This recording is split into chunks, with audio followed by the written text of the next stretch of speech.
Okay, good morning and welcome back everyone to our Tuesday morning market outlook session. My name is Tony Zhang. I'm the chief strategist here at Options Play. And we start off this week on a more positive tone than we did last week, which is interesting, obviously, because of the negotiations over the weekend with China over tariffs. Um, the markets reacted quite positively yesterday to what was surprisingly good news out of those tariff negotiations about effectively removing all of the reciprocal tariffs for at least 90 days to give both sides time to negotiate. Um, and I think that likely will mitigate most downside risks with these trade talks. Because if the two countries had kept the tariffs at those elevated rates while they negotiated, any potential signs of delay or signs of lack of progress could be viewed as a negative here for the markets, versus by removing those tariffs first, any bumps in the road in terms of negotiation won't have as big of an impact because the tariff levels have been effectively reduced. We already are seeing companies on the back of yesterday's news kind of restart some of their supply chains out of China in hopes that number one, they can minimize their impact, from shutting down that supply chain over the last 6 weeks, but also to minimize, potential pain ahead as everyone sort of rushes to place their orders and get their containers over here, all at the same time. There's definitely going to be some strain on the shipping industry, the ports, overall. So that is still going to be, my biggest concern going forward at the moment. We always have stood by the view that 6 weeks into pausing the supply chain out of China, the restart of that is going to be painful. It's going to have some growing pains.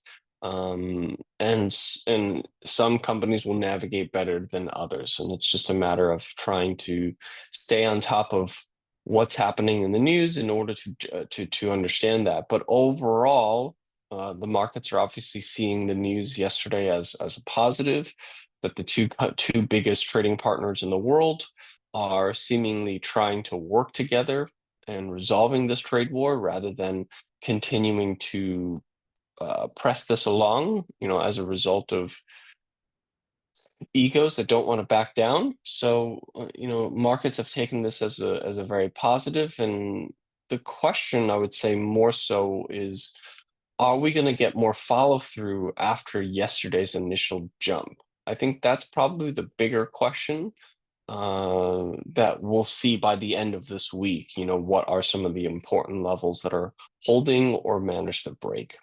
So if you look at the S&P 500, that major level is around 5,800. That was the level that we traded at, back in the beginning of 2025. It's the level that we rallied back to in the middle of March, and it's the level that we just broke above here yesterday. Breaking back above this level effectively cancels out the bearish trends that started in the beginning of March. We are much more back to a neutral market now that we've gotten back above 5,800 on the S&P 500. You see similar type price action on the NASDAQ 100. You see on the NASDAQ 100, it's the $500 level that was support back in the beginning of 2025, what turned into resistance back in the middle of March, and now we just broke out above that level here yesterday. The only market that has not managed to punch back above those similar resistance levels are IWM. IWM, as you can see, is still below 210. That was the resistance level that held back here in March. So we'll see if this can continue moving higher here this week and punch back above that resistance level alongside with the other major indices. Alongside that, you also have RSP, equal weight S&P 500 index. It did manage to get back above 176, which is the level that I think we would be trying to sustain a rally above in order to suggest um, the directional view that we have here, turning into a more positive tone here for the broader markets.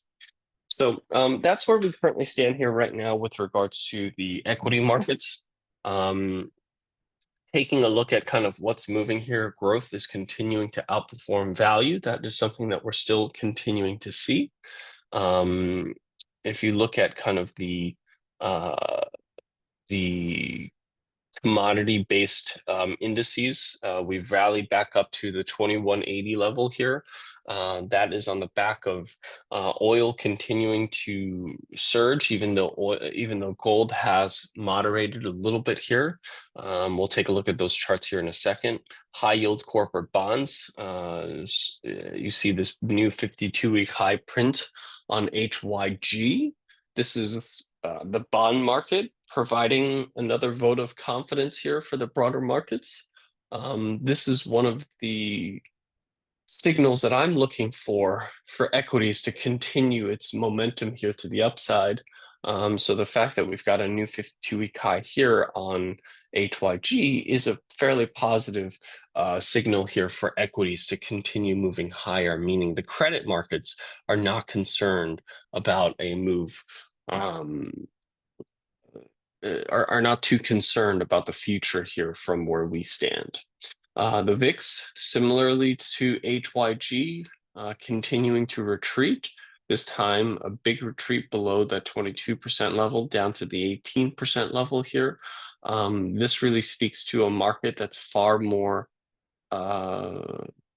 less fearful, perhaps even on the border of being complacent, I would say, about any downside risks going forward. But at the moment, I would say the markets are quite optimistic because, like I said, the two biggest trading partners between US and China, arguably the trade deal that matters the most, seemingly is moving in the right direction. The devil's in the details, and there's 90 days for the two sides to try to resolve things.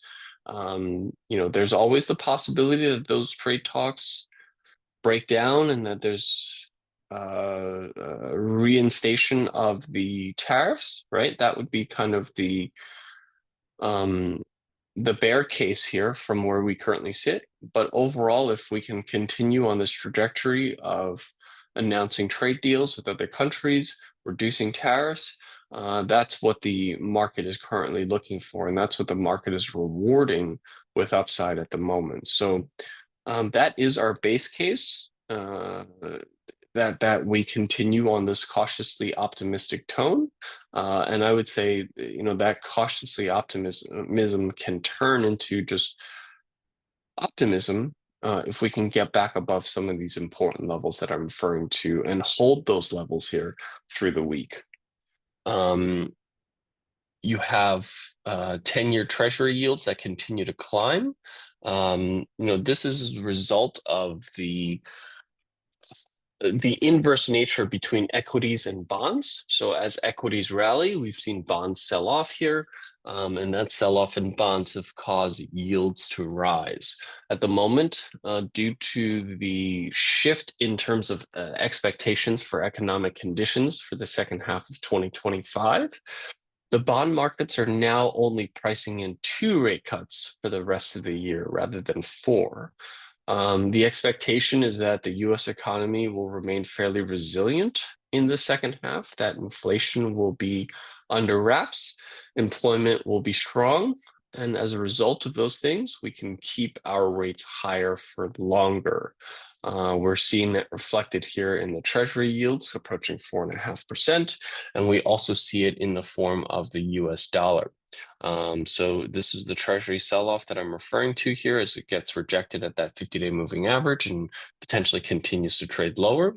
And then the US dollar, as you can see, recently rallied up to that 108, 101.82, 101.84, which is the 50-day moving average here for the US dollar. And now, this is really what I'm looking at is potentially for the news this week to be a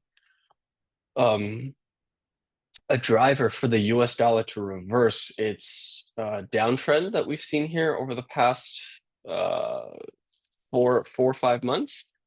Basically started the year, around the 110 level here. We traded all the way down to 98.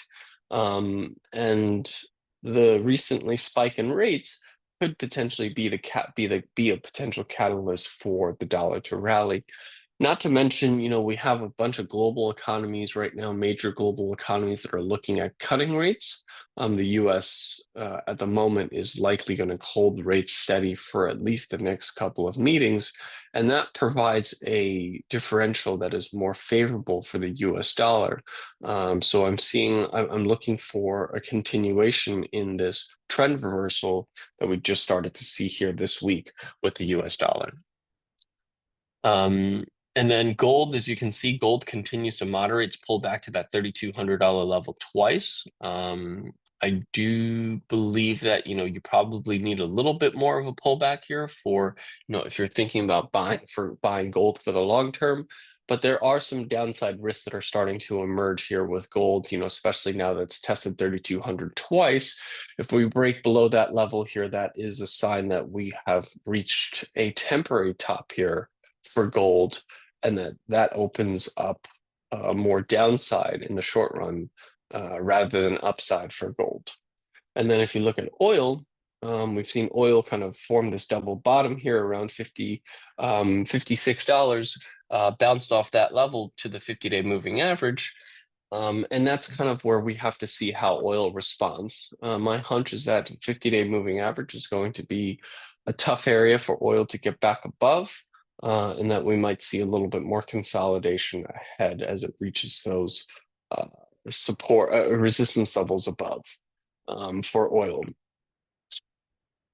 And then looking at the sector rotation, this is really where we have started to see some important sector rotation. So we've talked about the fact that technology has underperformed the S&P 500 through April of this year, basically the beginning of April. It's relatively, down against the S&P 500 by nearly 10% from the beginning of the year through that April 2nd bottom. But since then, the technology group, or as a sector, has outperformed the S&P 500 by about 7.5%. So it's basically gained back a lot of its underperformance here relative to the S&P 500 in the last 6 weeks. So it's playing a little bit of catch up here. It certainly is starting to reach what we would classically call overextended and potentially exhaustion levels here. As we continue to see gaps higher here, we see momentum, struggling to keep up with the higher highs in the asset price. That these are all signs that there are some levels of exhaustion here on this big move already. So, if you see the rotation here, I do think you need to be a little bit more cautious just to make sure that you're not buying high, hoping that it's going to go higher. This is really one of those times where it's important to learn to be patient, because you can easily get caught up in some FOMO, fear of missing out on this particular rally and just jumping on board, even if you're jumping on board quite late where the valuations are not particularly attractive.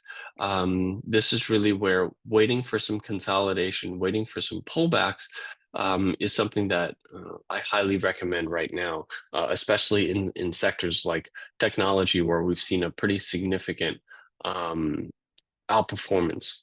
We see the same thing here in consumer discretionary, not to the same degree that we've seen it in technology. So we don't have the same level of exhaustion as we do here, but consumer discretionary is starting to see some rotation into that after months and months of rotation out of it. Communications slowly, momentum slowing down a little bit here.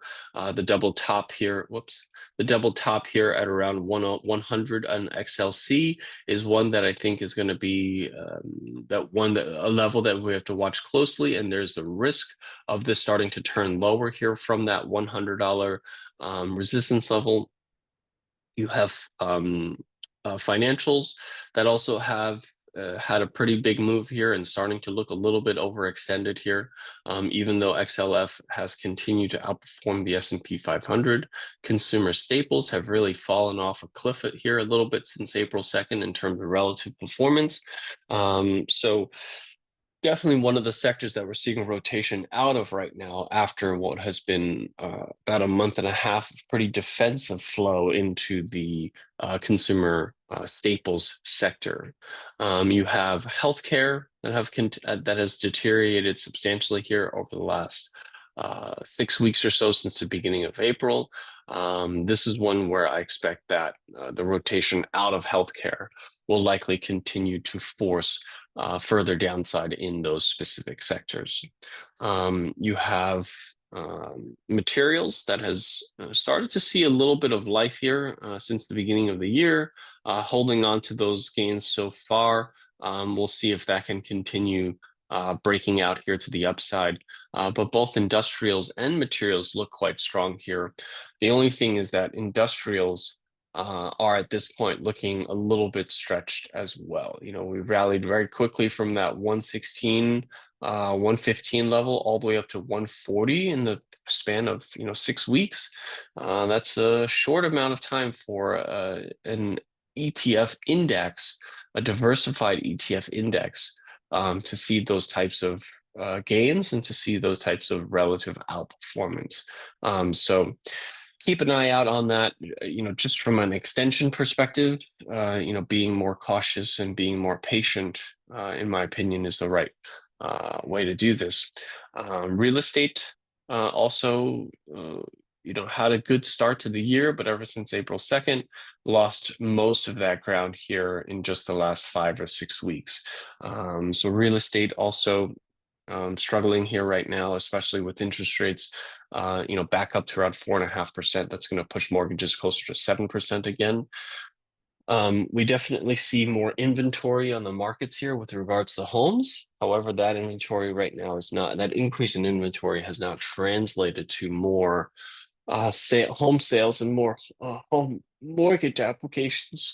So as a result of that, what we're seeing is that even though there's more supply, the demand right now is just not there, especially with just the uncertainty around the economic conditions, as well as the higher interest rates that at the moment are prohibitive for buying homes. And utilities continue to kind of trade sideways, which actually underperforms the S&P 500. So a lot of these more defensive sectors are seeing outflows here. Home builders did manage to get back above a major resistance level, both a 50-day moving average and this bearish trend line here. So home builders potentially on the start of a rally here. And semiconductors, same thing. We saw this rally here on semis that has now gapped higher here, and we'll see if that can continue moving higher here above that 205 level back onto 230, and continue a more neutral tone here for semis versus the bearish tone that we found ourselves in for the last since the beginning of March. So that's where we currently stand here with regards to the macro conditions here in the markets. So let's take a look at just the trade ideas here for the week. 1 second.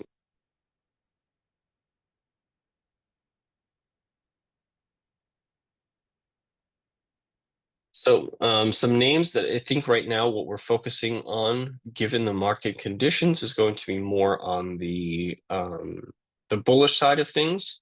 So a couple of things that I think we should take a look at. Let's look at Paycom. Paycom recently just pushed to a new 52-week high here. What I liked about this particular breakout here is that not only did we break out to a new 52-week high, if you look at the chart below that, what you see here is recent outperformance. So not only did it break out on an absolute level, it broke out on a relative level. We usually want to see that when we see breakouts. Now, the thing about Paycom is that it does trade at, a very reasonable valuation, meaning it basically trades in line with the industry. Industry is around 26 times. Paycom trades at around 27 times. But if you look at growth expectations, growth expectations are also in line with the industry, but profitability is where Paycom really shines. The average stock in its industry has about a 10% net margin. What that means is for every $1 they earn in revenue, they turn 10 cents of that into net profit. But if you look at Paycom, for every $1 in revenue they generate, they earn 20 cents in net income. So double the amount of net income as their peers for the work that they do. And for those reasons, it is justified that it trades at a higher valuation. I think it can actually trade at an even higher valuation given how strong Paycom's net margins are. So, we usually don't play a lot of stocks that are making new 52-week highs.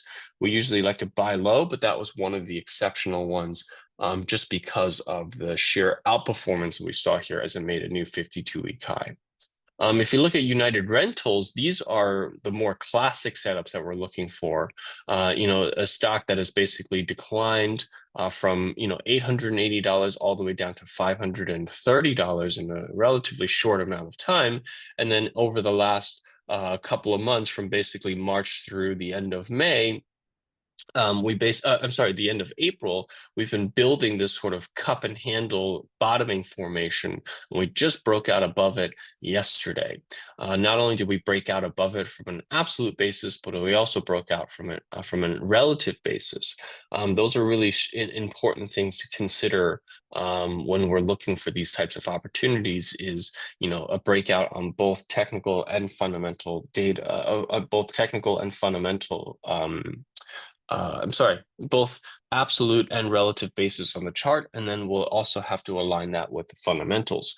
So United Rental trades at about 15 times forward earnings versus 17, which is the average. So it trades at a small discount relative to the industry. And if you look at growth rates are largely in line with the industry, but net margins are significantly higher than the industry. The industry net margin stands at around just shy of 10%, but the net margins for United Rentals is about 16, 17%. So we are talking about a company that's far more efficient at generating net profits. And that's why I believe this stock is undervalued, considering it's actually trading at a discount relative to its peers, when I think because of the net margins, it actually should be trading at a slight premium to its peers. So we're looking for United Rentals to reach around a $750 upside target for United Rentals. The next stock we want to take a look at here is Intuit. So you look at Intuit here, similar type chart setup here. Basically, from the beginning of the year, we've been forming this kind of bottoming formation here that just broke out here last week. And we broke out, like I said, again, on both absolute and relative terms. Now, Intuit already trades at about 29 times forward earnings, which is a little bit of a premium relative to the industry at around 26 times forward earnings. But if you look at growth expectations, both top and bottom line, it's meant to exceed its industry by at least 2 to 3% on both top and bottom line. But more importantly, net margins for Intuit is about 18% versus 10% for the industry. So because it's more efficient, because it grows faster than its peers, that justifies a more premium valuation that a stock trades at.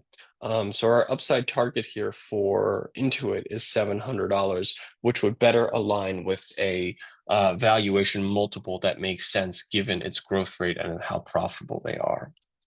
A semiconductor that I want to take a look at here is Micron. Micron, similarly to a lot of the other setups that we're looking at, basically broke out above this $85 level that has been a major support and resistance level since August of last year. We broke out above this level here, and what we're looking for is continuation onto that, 110, 115 upper bound of the range that was in prior to this breakdown before April 2nd. So we're looking for a resumption back to the upper bound of that range, which I actually think is a very conservative upside target. I think we can potentially even look beyond 115, but from a technical perspective, that would be our first upside target. Now, Micron trades at only 8 times forward earnings versus the industry averages around 21 times forward earnings. So you're talking about an evaluation that's nearly a third of what the industry is trading at, even though it's expected to grow faster and is more profitable. It's expected to grow much faster than its peers, and it's actually more profitable, 15% net margins versus 13 for the industry. So when you have a company that's growing faster, that's more profitable, those are some of the reasons why they should trade back at a reasonable valuation, and Micron trading at 7 times forward earnings, I just think is a little too low. The next one I want to take a look at here is PLD, Prologis. Now, Prologis did not rally with the markets yesterday. Oops, this is the wrong chart, sorry. Sorry. It did rally with the rest of the market. I apologize. I was looking at the wrong chart. PLD, as you can see, recently kind of reversed this downtrend that it was in, basically starting in March.